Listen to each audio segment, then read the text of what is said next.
I'm Norman Kelley. Welcome to From Black Power to Black Trauma. This is a podcast that explores how African Americans went from embracing and talking about power, specifically Black power, to embracing trauma, Black trauma. It will explore how African American politics became less interested in solving problems and morphed into phantom politics. It will explore the ideas of Harold Cruz, author of The Crisis of the Negro Intellectual. Cruz's framework of understanding the political, cultural, and economic aspects and dimensions of Black liberation form the core of this podcast. Using this Cruzian framework, From Black Power to Black Trauma, we'll also examine the role of Black intellectuals, the lost agenda of the Civil Rights Movement, and the missed opportunity of using Black music as a foundation for African American economic development. But an essential question that I'm trying to seek an answer to, segregation in 10 years become traumatized 50 years or so after their own liberation.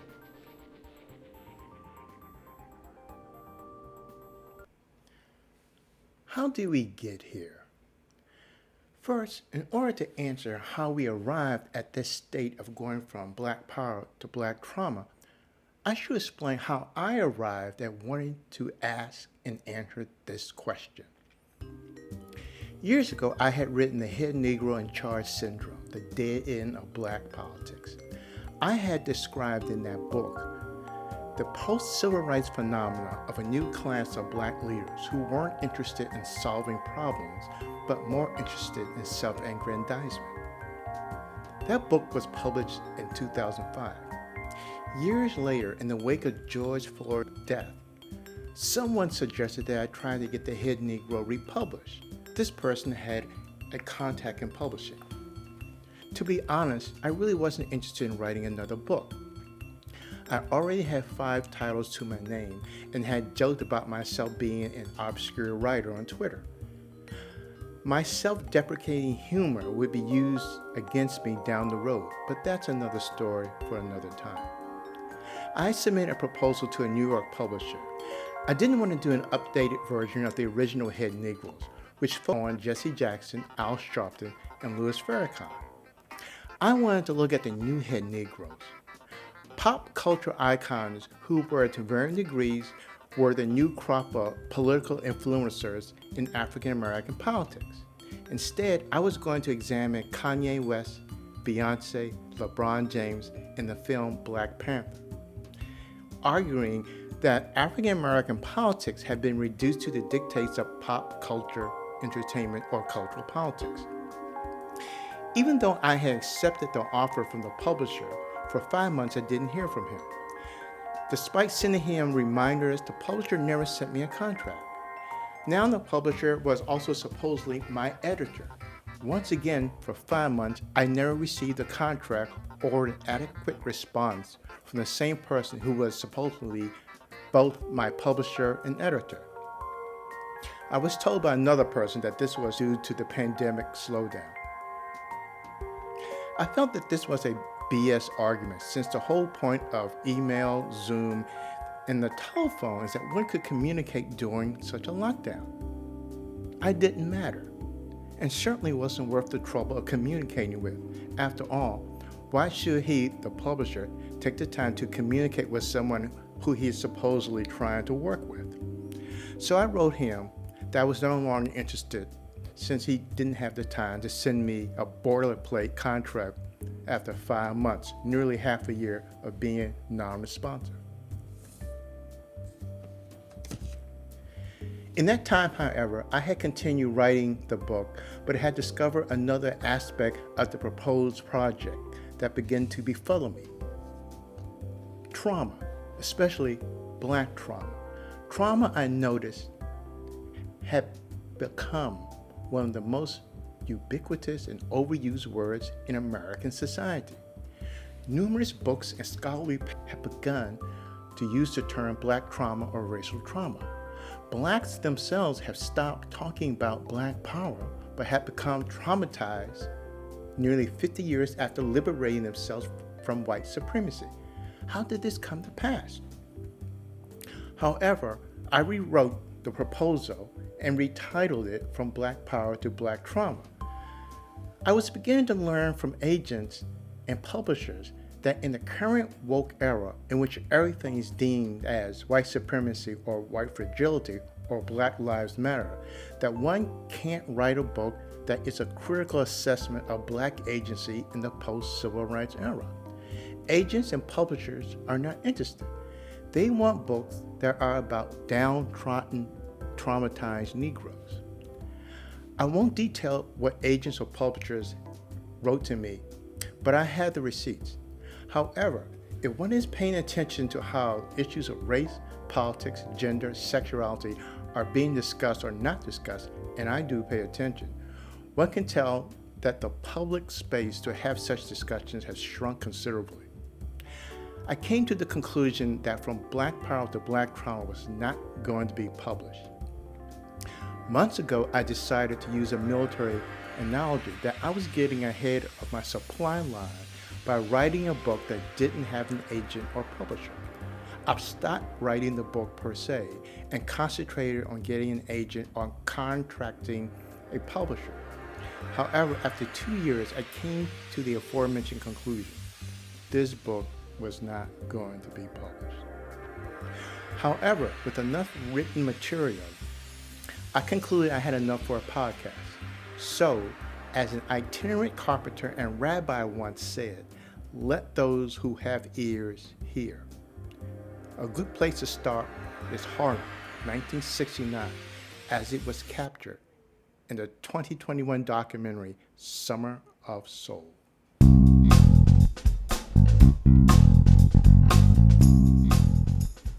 Summer of Soul, the Academy Award-winning documentary film about the 1969 Harlem Cultural Festival, is a joy to watch. The documentary showcases nearly every major Black act and genre, blues, soul, rock, Motown, Afro-Cuban, salsa, and gospel of that era, over a number of weeks in Morris Hill Park in Harlem. Nearly everyone was there except the Queen of Soul, Aretha Franklin, and Soul Brother #1, James Brown. Jimi Hendrix couldn't be there since he was playing a hellacious version of the national anthem in Woodstock, miles away from New York. The music festival was filmed, actually videotaped at the time. However, no television or Hollywood producer was interested since it was the 1960s, and who cared if 50,000 Negroes were peacefully enjoying music during that summer? After all, they weren't rioting like in the previous years. Shelved, the project sat in the basement for 50 years unseen until it was brought to the attention of the Roots Questlove John. He served as its producer and director and brought the film back from the dead 50 years later. As a matter of fact, viewers are watching the dead being awakened, as Malcolm X in the Nation of Islam once called Negroes who did not embrace their philosophy or brand of Black nationalism. As a matter of fact, a year before the release of Summer of Soul, the more recent biography of Malcolm X, written by Les Payne and Tamara Payne, was titled The Dead Are Arising, and the film captures that. In other words, the film captures, at least in Harlem, the aftermath of the people who have shattered their Negro identity and had embraced themselves being Black.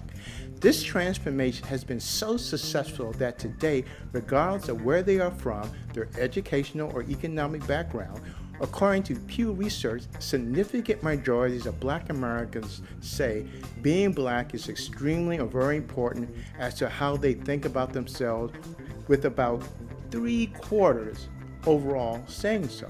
So what happened?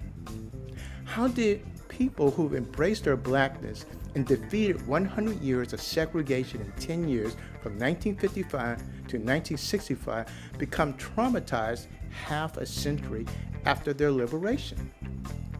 Black people once talked about power, Black power, but now talk about trauma, Black trauma.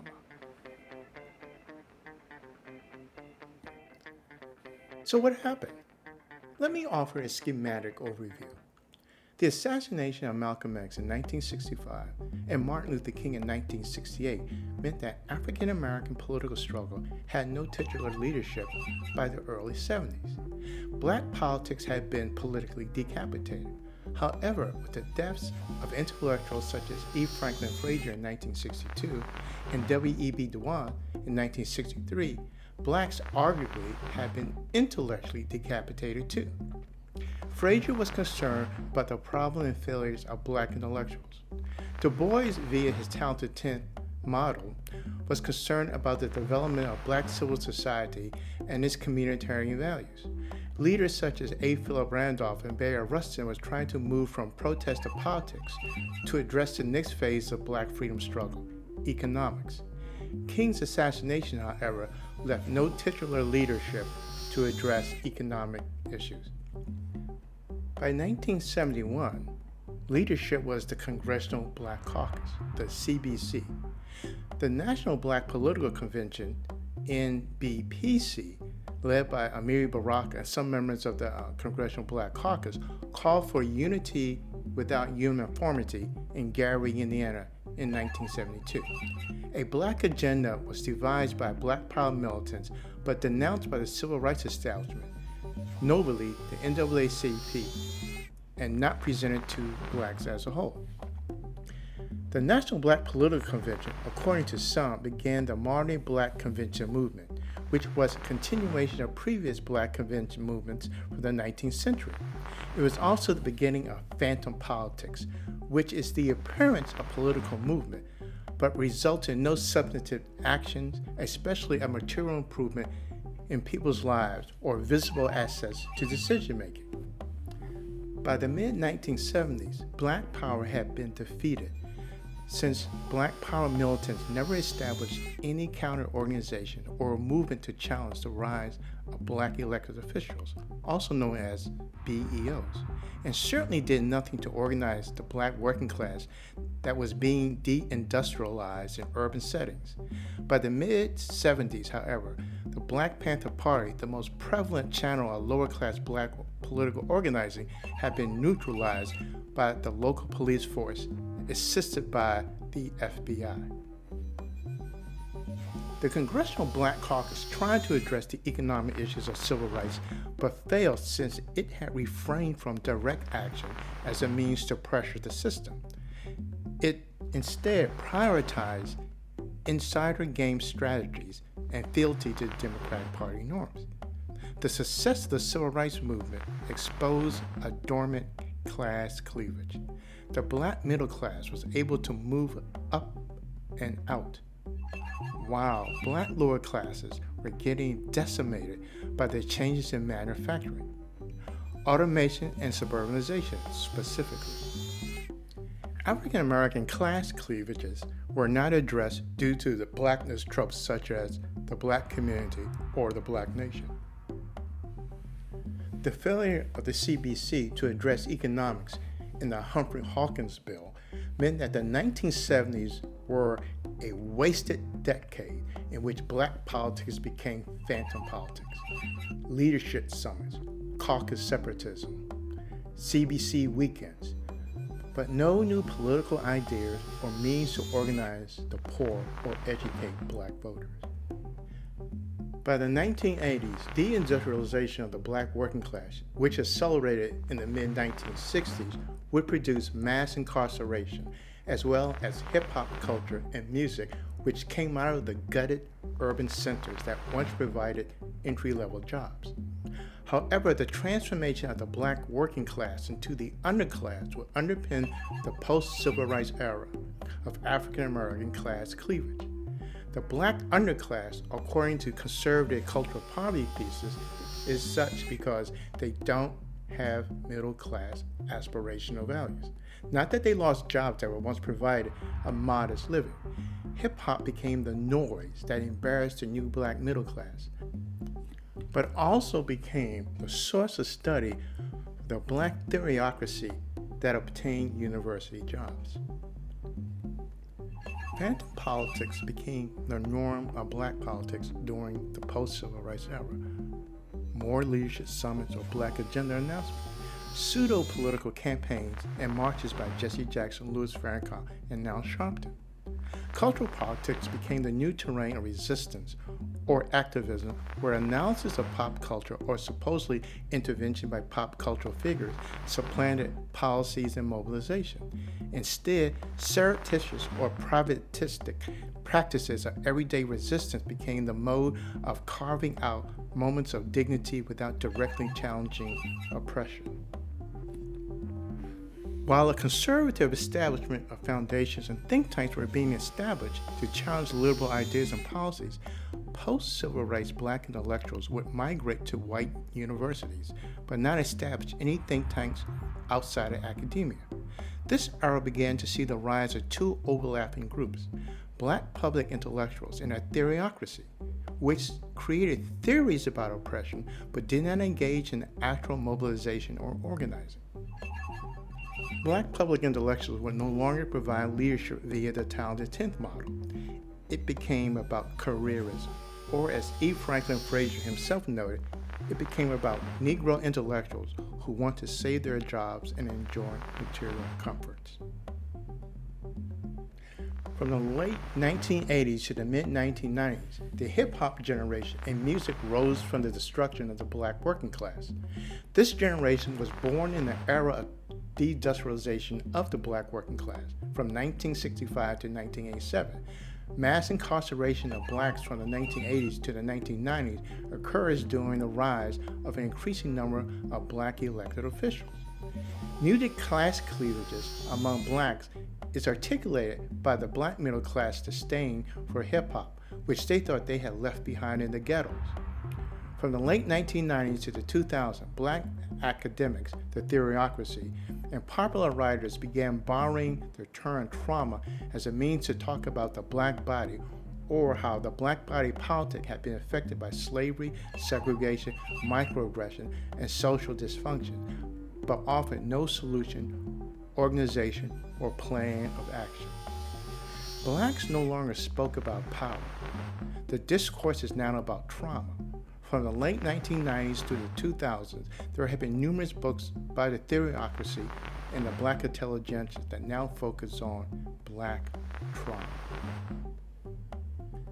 But what is trauma, specifically black trauma? How did it replace black power?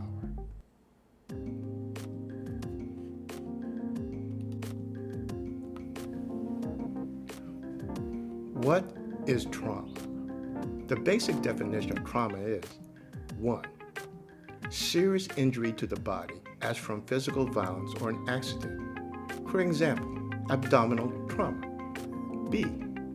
Severe emotional or mental distress caused by an experience. He experienced trauma for years after his divorce. 2. An experience that causes severe anxiety or emotional distress, such as rape or combat. Memories that persist after a trauma occurs. B. An event or situation that causes great disruption or suffering. For example, the economic trauma of the recession. Trauma was once a specific term within the medical or psychiatric or psychological realms. However, in the past 40 years or so, it has migrated to other realms that seek to express the value or injury and empathy which should be apportioned in the moral economy to either specific groups or individuals from specific groups. It is, however, a word that denotes an individual or group that has been victimized or damaged. Today, the words trauma, traumatic, or traumatized are used to describe nearly everything which has supposedly some sort of emotional impact, often used to cite some sort of deep emotional or psychic wound. Go through the day and notice how often the word is used, and most often to describe some sort of inane discomfort that doesn't rise to the occasion of either a serious body wound or deep emotional scarring. It's a word, arguably, that has lost its functional meaning. It is a good example of what Nick Haslam called concept creep, especially in terms of how harm and pathology are discussed and presented, diluting or expanding the definition of what constitutes trauma or post-traumatic stress disorder.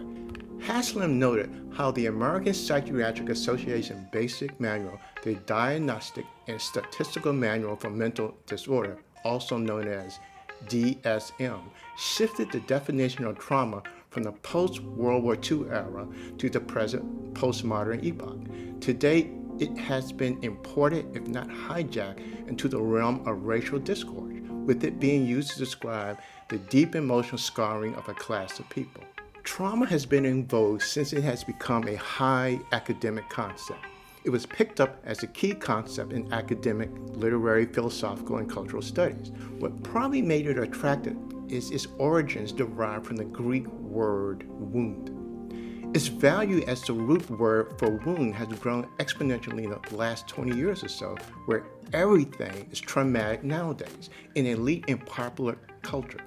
Once an idea or theory is picked up by the academy, social policy, popular culture, or the media, it is hard to dislodge. Trauma, as a convenient point of departure for fanciful interpretation, means that somehow, somewhere, either an individual or specific group, women, blacks, LGBTQ, Vietnam veterans, or Vietnamese civilian, has been psychically wounded or damaged to be included in the moral economy or the moral circle. The moral economy or the moral circle is the sacred space in which values, morals, judgment, specifically empathy, compassion, and concern are made about issues and people based on an individual's and or group's status or station in various societies. When Russell Jacoby analyzed the impact of the New Left's rise in the academy in the aftermath of the civil rights in Vietnam era, he cautioned that the final report on its retreat to the universities was not in. However, The Last Intellectuals was written in 1987, and the effects of academic ideas and theories has now become more prevalent and pervasive than when his book was first published. He noticed that while academic enterprises expanded and contract steadily intrudes upon the larger culture, it had become difficult for an educated American adult to name a single political scientist or sociologist or philosopher. Instead, arcane ideas from the university-based grievance studies have dominated popular discourse. In a word, theory. Americans have reportedly been against theory and are often viewed as anti-intellectual. However, a segment of educated Americans have taken to theory much like ducks take to water. They swim in it. Authors James Lindsay and Helen Pluckrose noted this in their book Cynical Theories, which examined how activist scholarship made everything about race, gender, and identity. Trauma culture studies make everything traumatic. Today, trauma has become universal as a zombie word. Everyone uses it without understanding its meaning. With this retreat into theorization, trauma culture study may actually be a facade for the academics' left weakness, a rot of theory that hides its nihilism by theorizing about trauma. But even when the word is used in its original realm of the therapeutic profession, trauma has been expanded. This is what the American Psychiatric Association said regarding African Americans and trauma on its website. Quote, both overt and covert acts of racism influence the psyche of African Americans. Historical trauma occurs when there is a collective agreement that members of a certain group have been mistreated, and this understanding helps shape their identity. Throughout American history, African American people have suffered from physical, sexual, emotional, and psychological trauma during enslavement, the Jim Crow era, and the Civil Rights Movement. Recent cases of police brutality and divisiveness of the current social-political climate are evidence of continued racial oppression and explicit and implicit biases against African Americans. Acts of covert racism can take the form of microaggressions or slights that leave the recipient with a perceived sense that an act of prejudice occurred toward them during the interaction. Experiencing frequent microaggressions may cause chronic stress and or adverse health behaviors, either of which can lead to mental or physical health consequences. End of quote. The APA lists the following as health risk factors, among other things: lower socioeconomic status, housing segregation, and mass incarceration. Then the APA lists a potpourri of 5 trauma: individual, complex trauma, collective trauma, historical trauma, cultural trauma. If one considers the list as cited by the APA, low economic status, housing segregation, mass incarceration, among other things, are health risk factors, but they are also and primarily political, socio-economic issues that have not been addressed in 50 years. As a matter of fact, these are exactly some of the same issues that the moderate wing of the Civil Rights Movement, also known as the Negro Freedom Movement, that King, A. Philip Randolph, and Bayard Rustin and others sought to address in the second phase of the Civil Rights Movement, the quote-unquote lost agenda of economic development. However, what has happened is that American society has failed to address these issues in the last 50 years. More importantly, African American politics has failed to mobilize blacks to confront them. Instead, a certain class of blacks have become psychologized and deemed traumatized by social-economic issues. Instead, these political, socio-economic issues are not read as such, but are interpreted as quote-unquote traumatic issues in the lives of black individuals, as well as collectively, or at least by a certain class of blacks. How trauma affects the post-civil rights black middle class is a different case. Jamar Tisby, in the foreword to The Flag and the Cross, written by Philip Gorski and Samuel Perry, described how he felt after he had expressed misgivings about his fellow church congregants being pro-Trump. Quote, "For 3 weeks, I could not go along without the little muscle under my left eye twitching. The stress had caused a physiological response in which I essentially wince every time I open my laptop. I became conditioned to expect the worst, and when I thought the rhetoric couldn't spiral any lower, it always did.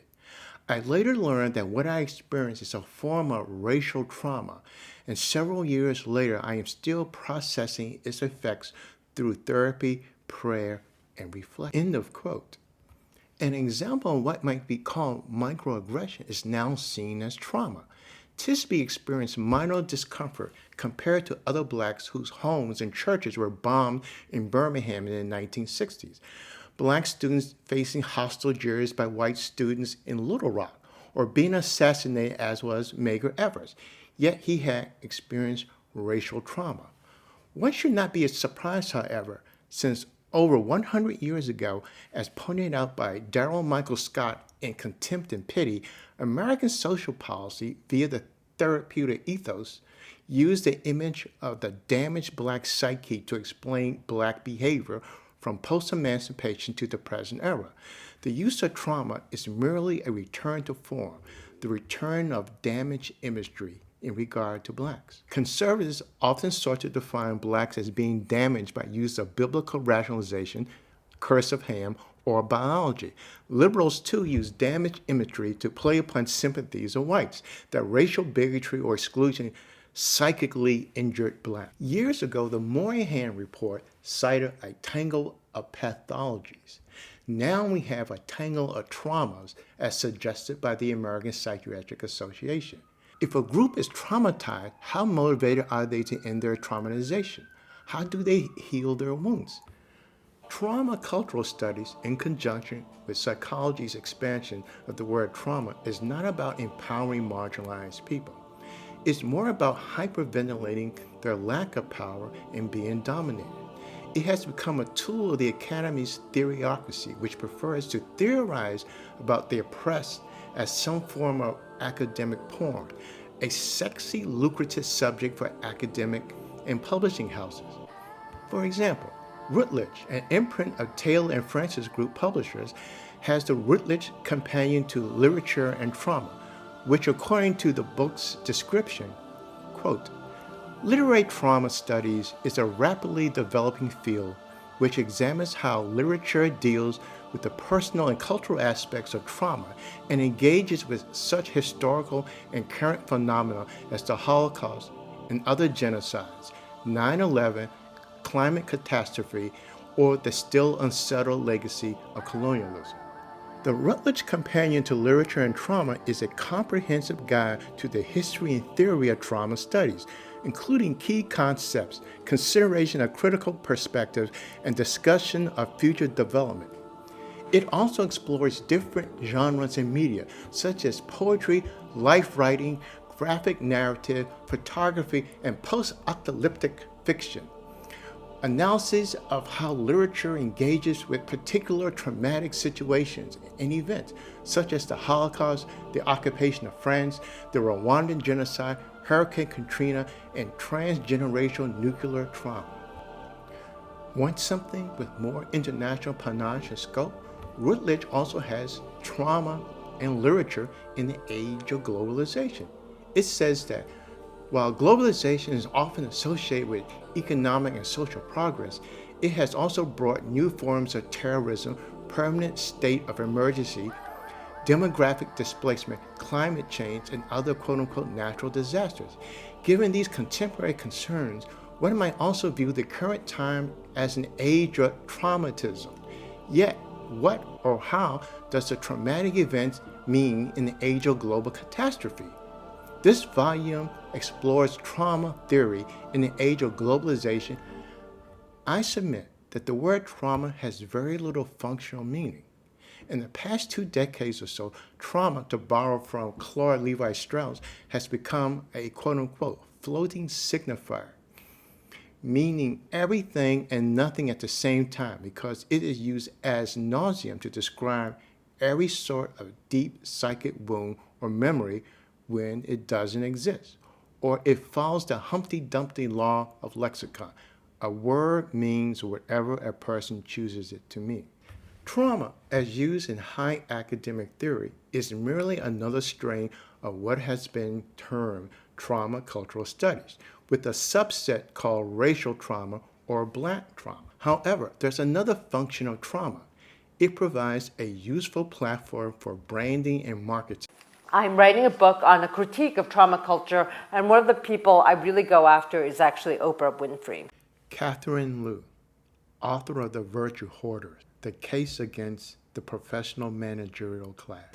An industry of confessing, of highly sensationalized television confessions of suffering. She keeps leveraging her brand, and she has this new Apple TV channel called The Me You Can't See, where Prince Harry and Lady Gaga and Glenn Close talk about their traumas. Now, I'm sure they've all suffered, but they're also multi-millionaires.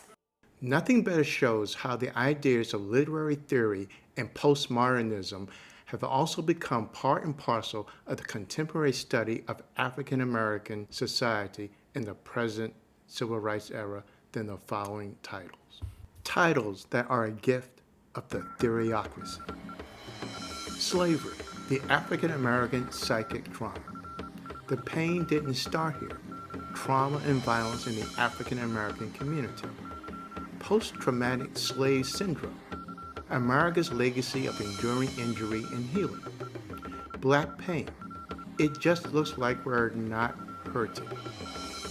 Wrong place, wrong time. Trauma and violence in the lives of young black men. Understanding the black flame and multi-generational education trauma. Towards a theory of the dehumanization of black students. Black male grief reaction to trauma, a clinical case study of one man's mental health treatment. Urban trauma, a legacy of racism. Unspoken legacy, addressing the impact of trauma and addiction within the family. My grandmother's hand, racialized trauma and the pathway to mending our hearts and body. The state of black girls, a go-to guide for creating safe space. The unapologetic guide to black mental health. Navigate an unequal system, learn tools for emotional wellness, and get the help you deserve. Healing racial trauma, the road to resilience. Black magic, what black leaders learn from trauma and triumph. Cultural trauma, slavery and the formation of African American identity. But wait, there's even more. The theocracy has even a companion study in trauma studies. It explicitly focuses on the black body. Those previously mentioned books are aimed at the general reading audience. However, academics, presumably black and white, have created a subset of the black trauma narrative, which focuses on the black body, the site of pain. Killing the black body, women, colonialism, and space, black bodies. Scarring the black body, race and representation in African American literature. Black body with a white mind. Eating the black body, miscegenation as sexual consumption in African American literature and culture. Black bodies, white gazes. The black body in ecstasy, reading race, reading pornography. Migrating the black body, the African diaspora in visual culture. Policing black bodies, how black lives are surveyed and how to work for change. Violence against black bodies, an intersectional analysis of how black lives continue to matter. Black bodies and transhuman realities, scientifically modifying the black body in post-human literature and culture. Black is the body, stories from my grandmother's time, my mother's time, and mine. Fearing the black body, the racial origins of fat phobia, fat girls and black bodies, creating communities of our own. It has been prophesied, where there is no vision, the people perish. Have African Americans lacked a vision and have taken to calling this lack of a vision during the last 50 years trauma? Less prophetically, however, has black leadership lacked any plans, tactics, or strategies to put a vision into place? As well as making the federal government responsive, how is it that black people dismantled Jim Crow segregation within a decade, from the mid-50s to the mid-60s, but became visionless for 50 years afterwards? Trauma has become a stand-in for the lack of any vision or plan, particularly those that affect a certain class in black communities. African American politics has regressed so unnoticeably that social problems are now described through a bastardized theory of being traumatized, which is basically defined in therapeutic terms as a deep psychic wound which stems from systemic racism but immobilizes blacks. The retreat from black power to trauma is the unspoken history of how the lost agenda of black economic development set the tone for the post-civil rights era. It was an era that led to phantom politics. Join us for episode 2, The Lost Agenda. This has been From Black Power to Black Trauma, a podcast. Special thanks to Catherine Liu and Rob Baskerville. I'm Norman Kelley. Thank you for listening.